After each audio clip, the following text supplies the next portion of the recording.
El fémur es un hueso largo que forma por sí solo el esqueleto del muslo. Se articula superiormente con el hueso coxal e inferior a la tibia. El fémur presenta para su estudio un cuerpo y dos epífisis o extremidades. El cuerpo es de forma triangular. Se distinguen tres caras, una anterior, una posterolateral o externa y una posteromedial o interna. La cara anterior es convexa y lisa, en el cual se insertan los músculos vasto intermedio y articular de la rodilla. La cara posterolateral o externa, esta cara es ancha en su parte media y convexa finalmente en sus extremidades. Esta da inserción al músculo vasto intermedio. La cara posteromedial o interna, al igual que la anterior, es estrecha en sus extremidades y está desprovista de inserciones. El fémur presenta tres bordes que lo separan de sus caras, un borde lateral, un borde medial y un borde posterior. Los bordes lateral y medial, ambos son redondeados y se confunden con las caras que separan.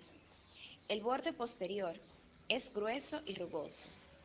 Este se designa con el nombre de línea áspera. En él se observa un labio externo que da inserción al músculo vasto externo y un labio interno que da inserción al músculo vasto interno, y un intersticio en el cual se fijan los músculos aproximadores del muslo o aductores y la porción corta del bíceps femoral. Por arriba a la línea áspera se divide en tres ramas, una rama externa, una rama media y una rama interna. La rama externa o cresta del glúteo mayor, esta se dirige hacia el trocánter mayor y da inserción al músculo glúteo mayor. La rama media o cresta pectínea da inserción al músculo pectíneo, el cual se continúa hacia arriba en dirección hacia el trocánter menor. La rama interna o cresta del vasto interno contornea la cara interna o medial del fémur, pasando por debajo del trocánter menor y se continúa con la cara anterior con el nombre de la cresta intertrocantérica anterior. Inferiormente, por debajo de la línea áspera, se divide en dos ramas, una externa y una interna, que se dirigen hacia los cóndilos femorales. Estas dos líneas limitan un espacio triangular llamado espacio popliteo. En la extremidad superior o epífisis superior, esta comprende una eminencia articular, la cabeza del fémur, dos eminencias rugosas, el trocánter mayor y menor, y un segmento en forma de cilíndrica, el cuello anatómico, que une la cabeza del fémur al resto del hueso. La cabeza del fémur es una eminencia lisa esférica. Está excavada un poco por debajo y por detrás de su porción central por una depresión llamada fosita del ligamento redondo, o fovea capitis femoris, en la cual se inserta el ligamento redondo. En el trocánter mayor, este es una eminencia cuadrilátera, aplanada de afuera hacia adentro y situada en la prolongación del hueso. La cara externa es convexa y está recorrida de arriba hacia abajo por una cresta rugosa llamada cresta o impresión del glúteo medio. La cara interna está unida en casi toda su extensión al cuello del fémur. Solamente es libre por arriba y por detrás, donde está excavada por una depresión profunda llamada fosita digital o trocanteria. En el fondo de esta fosa se insertan los músculos aductor interno y los gemelos. El borde inferior está indicado por una cresta poco definida, llamada cresta del vasto externo, donde se inserta el músculo piramidal. El borde anterior, llamado también cara anterior, es ancho y rugoso y da inserción al músculo glúteo menor.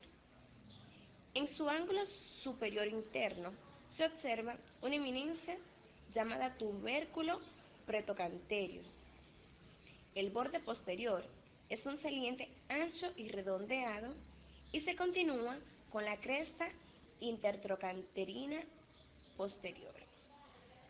El trocánter menor es una apófisis cónica situada en la unión del cuello con la cara interna del cuerpo.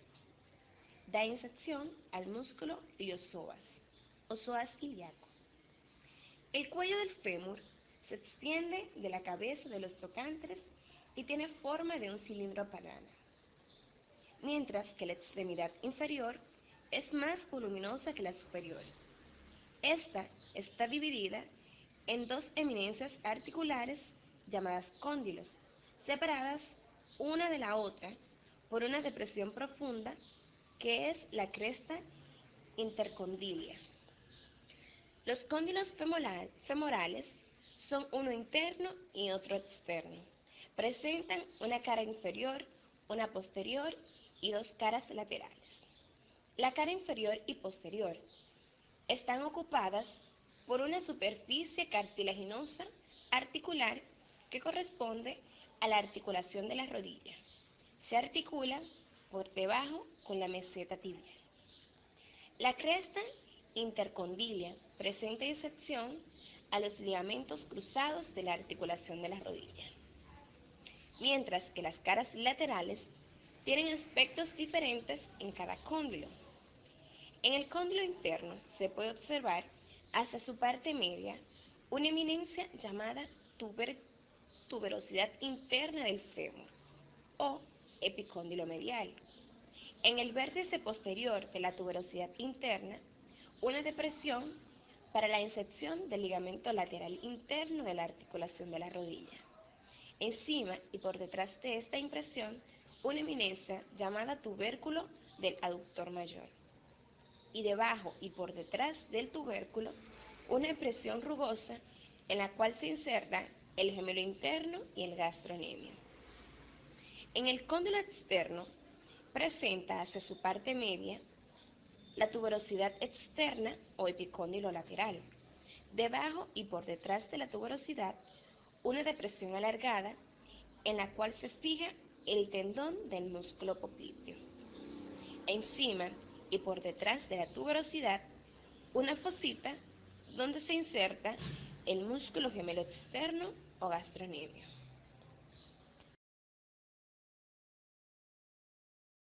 La tibia. La tibia es un hueso largo y voluminoso, situado en la parte medial de la pierna. Se articula superiormente con el fémur e inferiormente con el astrágalo. Se orienta verticalmente y forma con el fémur un ángulo obtuso abierto lateralmente. La tibia no es rectilínea, sino que está contorneada en forma de S cursiva muy alargada y presenta una ligera concavidad lateral en su parte superior y medial en su parte inferior. La cabeza es más ancha en sus dos extremos que en su parte media. Es de forma prismática triangular y se describe en ella tres caras y tres bordes. Entre las caras se encuentran una medial, una lateral y una posterior. La cara medial es lisa y plana. Se halla en relación con los tegumentos excepto en su parte superior, donde se insertan los músculos sartorio, gracil y semitendinoso. Estas inserciones se llevan a cabo en una zona rugosa proximal al borde anterior del hueso. La cara lateral presenta en su mitad superior una depresión longitudinal en la que se inserta el músculo tibial anterior. La parte inferior de esta cara es convexa y se halla desviada anteriormente y se convierte en anterior. La cara posterior está cruzada en su parte superior por una cresta rugosa y oblicua inferior y medialmente, denominada línea del soleo, sobre la cual se insertan los músculos soleo. En las líneas del soleo también se insertan los músculos popliteo a lo largo de los labios superior y los músculos tibial posterior y flexor largo de los dedos a lo largo de su labio inferior. El agujero nutricio principal del hueso suele situarse un poco superior a la línea del soleo.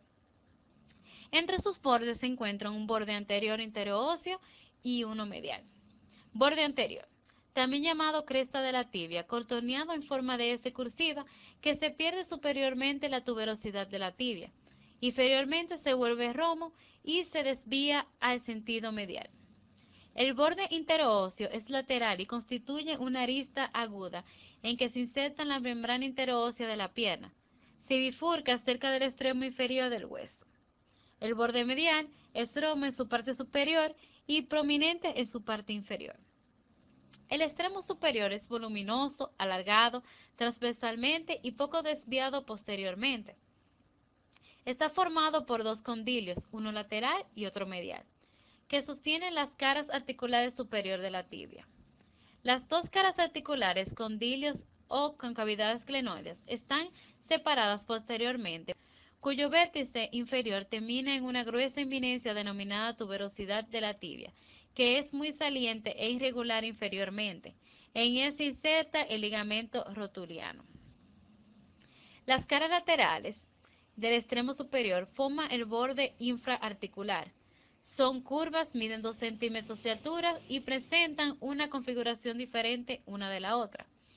El condilio medial presenta posteriormente la impresión de la inserción del tendón directo del músculo semimembranoso y medialmente un surco transversal donde se desliza el tendón reflejo de este músculo. El condilio lateral presenta lateral y posteriormente una cara articular plana, redondeada y orientada inferior a posterior lateralmente. En la cara articular para el peroné, destinada a articularse con la cabeza del peroné, lateral y anteriormente una eminencia denominada tubérculo de Herdy. El tubérculo de Herdy y esta cresta se insertan los músculos tibial anterior y antecesor de la fascia lata. La cara articular superior de los condilios de la tibia constituye una especie de plataforma horizontal denominada cara superior, en la que se distinguen tres partes: dos articulares laterales denominadas caras articulares superiores y una media denominada área intercondilia. La cara articulares superiores son dos, una lateral y otra medial. Se articulan con los condilios del fémur.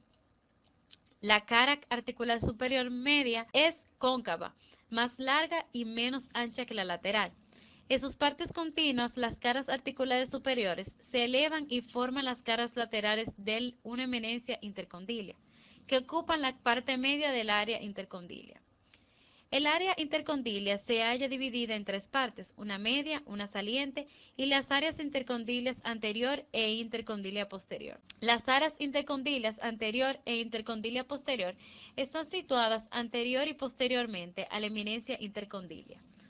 Son dos superficies rugosas y triangulares en las que se insertan los ligamentos cruzados y los meniscos de la articulación de la rodilla. El maleolo medial, que es convexa y está en contacto con la piel. La cara lateral presenta una superficie articular triangular de base anterior en relación con el astrágalo. El borde anterior de este grueso y rugoso, y en él se inserta la capa superficial del ligamento medial de la articulación del tobillo. El borde posterior de este ancho y presenta un surco oblicuo inferior y medialmente, a veces doble, en relación con los tendones de los músculos tibial posterior y flexor largo de los dedos.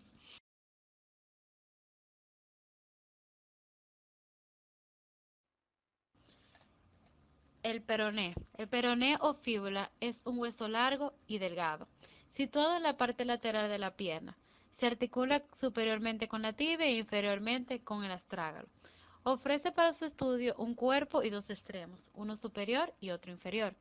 El cuerpo del peroné es prismático triangular. La cara lateral es convexa superiormente y se halla deprimida a modo de canal longitudinal en su parte media.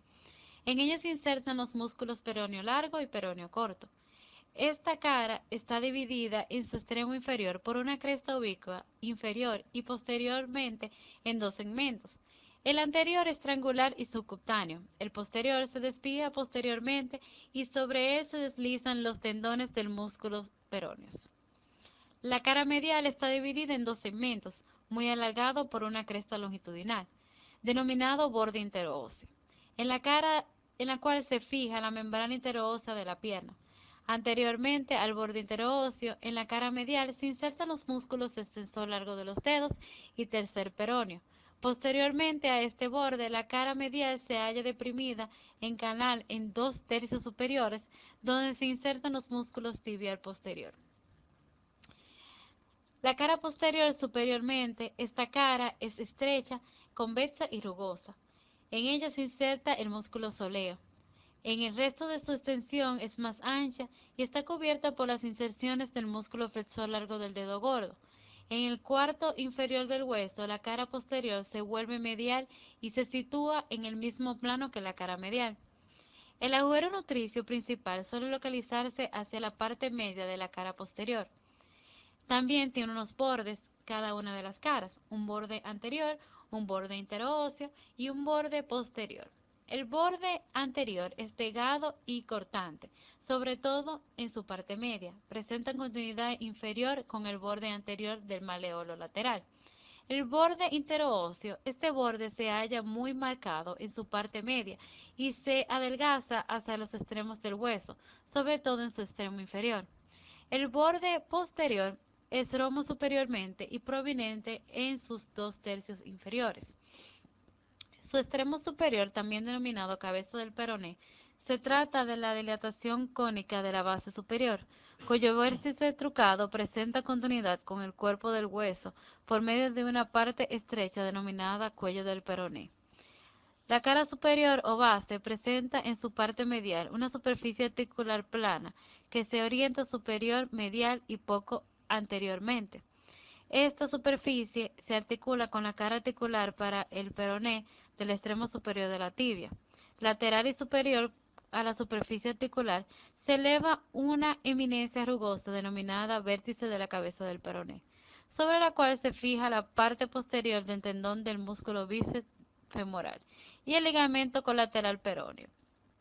Del vértice de la cabeza del peroné parte una contrafuerte anterior, en la que se inserta el músculo bíceps femoral y el ligamento colateral del peroneo. Anterior, posterior y lateralmente, el extremo superior del peroné está cubierto por rugosidades determinadas por las inserciones de los músculos peroneo largo y soleo. El extremo inferior recibe el nombre de maleolo lateral. Es alargado de superior a inferior y aplanado transversalmente. Es más largo y voluminoso que el maleolo medial y desciende más que este. La cara lateral del maleolo lateral comprende, al igual que la parte inferior de la cara lateral del peroné, dos segmentos separados por la misma cresta ubicua. El segmento anterior es convexo y listo, se orienta lateralmente y es subcutáneo. El segmento posterior, también denominada cara posterior del maleolo lateral, se dirige posteriormente, se halla deprimido formado por un surco en el cual se deslizan los tendones del músculo peróneos. La cara medial presenta una cara articular maleolar triangular de la base superior y convexa, que se articula con el astrágalo. Superiormente a esta cara articular se encuentra una superficie rugosa sobre la cual se implantan los ligamentos tibio-peroneo interóseo. Inferior y posteriormente a la cara articular se observa una depresión en la que se fija el ligamento astrágalo-peroneo posterior. Los bordes anterior y posterior del maleolo lateral son rugosos. En el borde anterior se inserta superiormente el ligamento tibio-peroneo, anterior e inferiormente los ligamentos astragaloperoneos y anterior se encuentra el calcáneo peroneo. En el borde posterior se inserta el ligamento tibio-peroneo posterior. En el vértice romo y presenta, al igual que al maleolo medial, una escotadura situada en el sentido inmediatamente anterior al punto más saliente del vértice del maleolo y en la que se implanta parcialmente el ligamento calcáneo peroneo de la articulación del tobillo.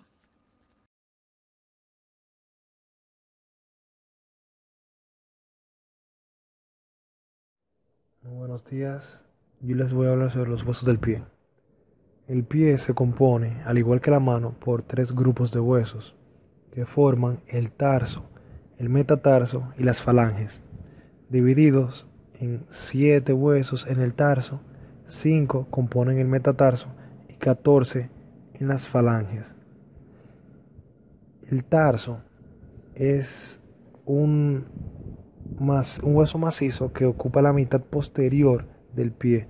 Está formado por 7 huesos cortos dispuestos en 2 filas, anterior y la posterior.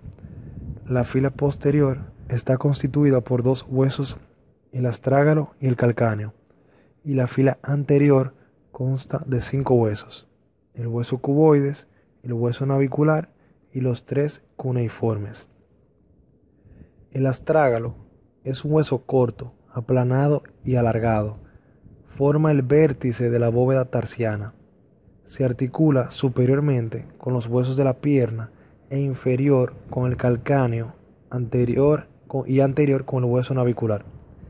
El astrágalo tiene 3 segmentos: la cabeza, que es redondeada, el cuello, que es corto y estrecho, y el cuerpo, que es voluminoso.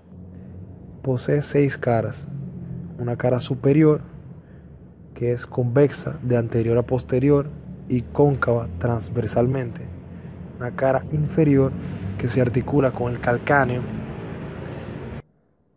una cara lateral, que se articula con el maleolo lateral de la tibia; una cara medial, que en su parte posterior presenta una cara articular en forma de coma; una cara anterior, denominada cabeza del astrágalo, es convexa, articular y alargada transversalmente.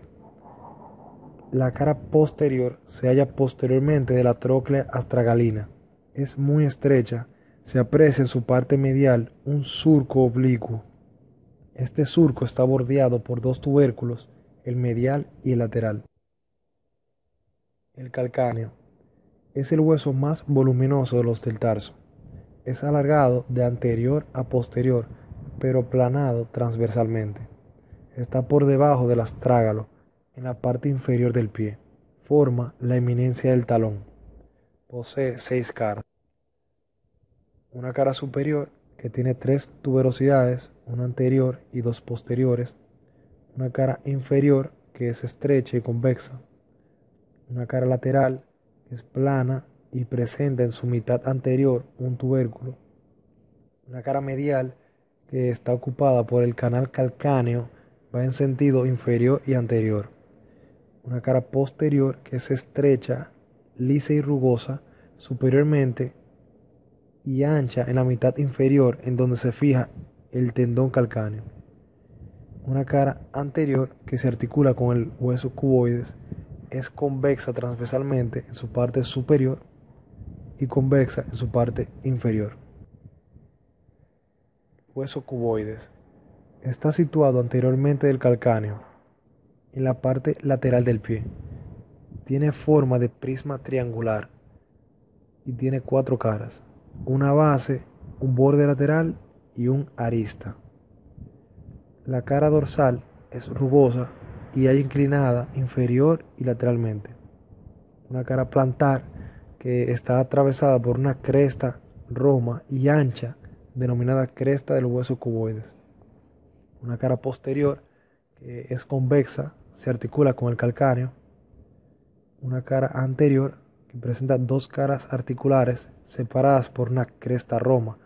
Estas caras se articulan con los huesos metatarsianos 4 y 5. Una cara medial o base está llena de rugosidades, se articula con el cuneiforme lateral mediante una cara plana. Y el borde lateral, que se halla escotado por un extremo lateral del surco para el talón del músculo peritoneo largo. Hueso navicular o escafoides del tarso. Es un hueso corto, tiene forma de una barca, situado en el lado medial del pie, anteriormente al astrágalo. Es aplanado posteriormente y alargado medial y lateral. Presenta 2 caras, 2 bordes y 2 extremos. En su cara posterior es convexa, lisa, se articula con la cabeza del astrágalo. En la cara anterior es convexa y está dividida por 2 crestas en 3 caras romas, casi triangulares. La cara medial es convexa y las otras 2 son casi planas. Bordes, un subborde superior y un borde inferior, ambos son rugosos y anchos y sirven para la inserción a ligamentos. Huesos cuneiformes. Son tres. Están situados anteriormente al hueso navicular y se articulan entre sí. Se denominan por su posición en medial, intermedio y lateral. Presentan la forma de una cuña. En cada uno de ellos se puede apreciar 4 caras, 2 bordes y un arista. El hueso cuneiforme medial está entre los huesos navicular y el primer metatarsiano. Posee una cara posterior que se articula con el hueso navicular, una cara anterior que se articula con el primer hueso metatarsiano, una cara medial que es donde se inserta el músculo tibial anterior, una cara lateral que se articula con el cuneiforme intermedio y con el segundo metatarsiano, y un borde superior o arista es ancho y afilado posteriormente. El hueso cuneiforme intermedio está situado entre el medio y el lateral. Su cara posterior se articula con el navicular. En su cara anterior se articula con el segundo metatarsiano. Las caras laterales se articulan con el medial y el lateral, y la cara superior es cuadrilátera y rugosa. El borde plantar o arista es agudo y rugoso. Hueso cuneiforme lateral. Está situado lateralmente del hueso intermedio y medialmente a los cuboides. Tiene una cara posterior que es cóncava y se articula con el navicular. Una cara anterior plana corresponde al tercer metatarsiano. Una cara medial presenta 2 caras articulares planas y alargadas, una posterior para el cuneiforme intermedio y una anterior para el segundo metatarsiano. Una cara lateral, que es la cara posterior plana para los cuboides, y en el límite anterior una banda estrecha para el cuarto metatarsiano. La base es rugosa y el borde plantar o arista es ancho y rugoso. El metatarso está formado por 5 huesos largos que se articulan posteriormente con los huesos de la segunda fila del tarso y anteriormente con los falanges proximales de los dedos. Se denominan primero, segundo, tercero, cuarto y quinto metatarsianos. Son huesos largos y presentan un cuerpo y 2 extremos. Son huesos largos. No se encuentran en el mismo plano, sino que forman un arco transversal, más elevado por dentro que por fuera. Cada uno de ellos consta de una base, un cuerpo y una cabeza. El quinto presenta la apófisis estiloides del quinto metatarsiano. El primer metatarsiano, que es el más grueso, se articula con la primera cuña. El segundo encaja entre las 3 primeras cuñas. El tercero solo se articula con la tercera y el cuarto con la tercera y el hueso cuboides. El quinto metatarsiano solo con el cuboides. Además, todos se articulan entre sí. Las falanges. Comparadas con la mano, las falanges de los pies tienen diáfisis redondeadas y alargadas, extremos voluminosos, aunque las del dedo gordo son largas, anchas y resistentes. Las falanges proximales. Cada una de ellas tiene una base, una diáfisis y cabeza. La base se articula con el correspondiente metatarsiano por medio de una carilla elipsoidal cóncava. La diáfisis es estrecha y ligeramente cóncava, y la cabeza tiene un surco en el centro y elevaciones a cada lado. Las falanges mediales son cortas y se hacen más pequeñas del segundo al quinto dedo. Las del quinto dedo puede ser solo un nódulo irregular. La base de cada una se articula con la falange proximal por medio de 2 depresiones que están separadas por una cresta. La diáfisis es plana. La cabeza presenta una superficie troclear para la falange distal. Las falanges distales, las de los dedos internos, son las mayores. Cada falange distal consta de una amplia base y una extremidad distal extendida para formar la tuberosidad ungleal, que cubre más la cara inferior que la superior de la falange. Y los huesos sesamoideos Son huesos pequeños redondeados. Están en la cara inferior de la articulación metatarsofalángica e interfalángica. De manera casi constante, hay dos huesos sesamoides bajo de la cabeza del primer metatarsiano.